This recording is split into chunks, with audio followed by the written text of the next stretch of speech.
teman-teman, kembali lagi bersama aku Delviana. Jadi pada video kali ini aku akan membahas tentang materi networking models. Jadi ada 4 materi yang akan kita bahas tuh. Yang pertama tuh ada konsep dari networking models.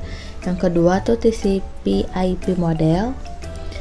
Yang ketiga ada encapsulation and decapsulation. Dan yang terakhir ada OSI layers model. Jadi yang pertama kita akan membahas tentang konsep dari networking models. Nah, jadi jaringan komputer mengacu pada perangkat komputasi yang saling terhubung serta dapat bertukar data dan berbagi sumber daya satu sama lain.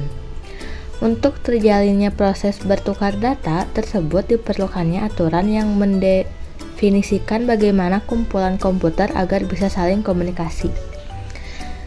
Nah, aturan tersebutlah yang disebut dengan networking models. Jadi, bagaimana setiap vendor dapat saling berkomunikasi dengan open standard networking models yang tersedia. Untuk saat ini, open standard networking models yang tersedia dan terkenal ada 2, yaitu TCP/IP model dan OSI model. Oke teman-teman, nah selanjutnya kita masih tentang konsep. Jadi masalahnya jika suatu jaringan komputer itu kan terdiri dari beberapa vendor, maka akan kesulitan untuk menghubungkan antar vendor karena mereka semua memiliki networking modelnya sendiri-sendiri. Maka dari itu datanglah open networking model, yaitu pembuka agar setiap vendor dapat saling komunikasi dan bertujuan untuk menjembatani antara vendor tersebut. Jadi setiap vendor itu hanya menggunakan satu networking model yang sama, entah itu OSI model ataupun TCP/IP model. Nah, selanjutnya di sini kita akan membahas tentang TCP/IP model. Jadi TCP/IP model merupakan jenis networking model yang saat ini common digunakan. Jadi TCP/IP itu mendefinisikan suatu protokol agar antar komputer, utamanya yang berbeda network, itu bisa saling komunikasi. Nah, untuk membantu dalam memahami setiap networking model itu dipecah menjadi bagian-bagian kecil yang disebut sebagai layer. Secara dokumentasi, TCP/IP model terdiri dari 4 layers. Namun penerapan dalam real network, TCP/IP model lebih mudah untuk dibagi menjadi 5 layers. Nah, jadi yang 4 layers ini tuh ada application, transport, internet, network access. Dan yang 5 layers yang lebih mudahnya itu ada application, transport, network, data link, dan physical. Lalu kita akan membahas tentang TCP/IP bagian application layer. Jadi application layer ini tuh berfungsi sebagai antarmuka dengan aplikasi, mengatur bagaimana aplikasi dapat mengakses jaringan, dan kemudian membuat pesan-pesan berskala. Di antara contoh service dari application layer itu seperti HTTP, POP3, SMTP, IMAP, SSH, dan yang lain sebagainya. HTTP itu digunakan ketika kita mengakses suatu web server. Contohnya itu kalau kita mau mengakses YouTube misalkan, jadi menggunakan http://youtube.com. Nah, jadi kayak gitu teman-teman. Lanjut ke bagian transport layer. Jadi fungsi dari transport layer adalah menyajikan atau memberikan service ke application layer atau transfer data. Untuk transport layer terdiri 2 protokol yang sering digunakan, yaitu TCP dan UDP. Salah satu mekanisme yang disediakan oleh transport layer khususnya pada TCP itu adalah error recovery mechanism. Di sini ada TCP/IP network layer. Untuk network layer hanya terdapat satu contoh, yaitu IP. Dan IP menyediakan 2 fitur yang sangat penting, yaitu addressing dan routing, yang dimana berfungsi untuk menangani konektivitas dan pemilihan jalur.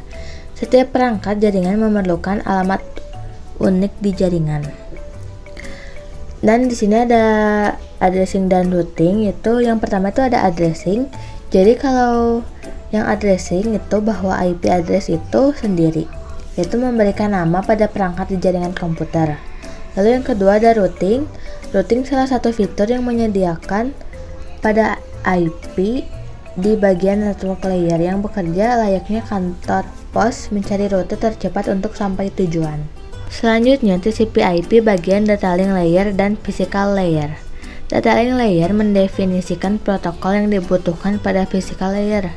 Salah satu fitur pada data link layer ialah VCS atau Frame Check Squeeze, yaitu error detection mekanisme hanya mendeteksi error tanpa recovery. Addressing yang digunakan pada data link layer adalah MAC address.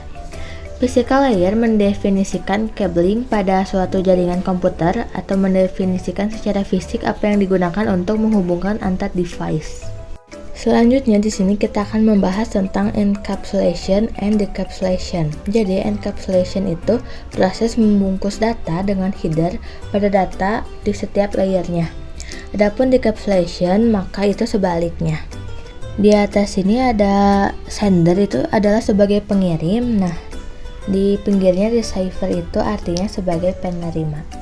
Lalu di sini kita akan membahas tentang OSI model, yaitu konsepnya ya teman-teman.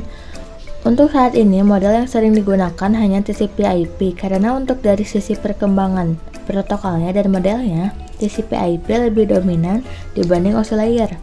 Namun OSI layer biasa dipelajari karena mudah dipahami. Sebelum networking model ada, setiap vendor membuat atau memiliki networking modelnya masing-masing. Karena setiap vendor memiliki networking model yang berbeda-beda, maka komunikasi antar vendor sulit dilakukan. Jadi usaha untuk membangun suatu jaringan komputer sangat besar. Banyaknya vendor tadi itu, bagaimana upaya agar tetap bisa berkomunikasi dengan baik antar vendor satu dengan vendor yang lainnya. Oleh karena itu, dibuatlah sebuah model atau sebuah standar atau spesifikasi minimum oleh ISO. ISO itu International Organization for Standardization pada tahun 1984, yaitu dengan nama OSI, Open System Interconnection, atau bisa juga disebut OSI 7 Layer Model. Selanjutnya ada OSI model bagian layer. Jadi layersnya itu dibagi jadi 7 bagian. Yang pertama itu ada application, yang kedua presentation, yang ketiga session, yang keempat transport, yang kelima network, yang keenam data link, dan yang terakhir yang ketujuh ada physical. Dan di kanan atas ini juga dibagi menjadi 2 layer, yaitu ada lower layer dan upper layer.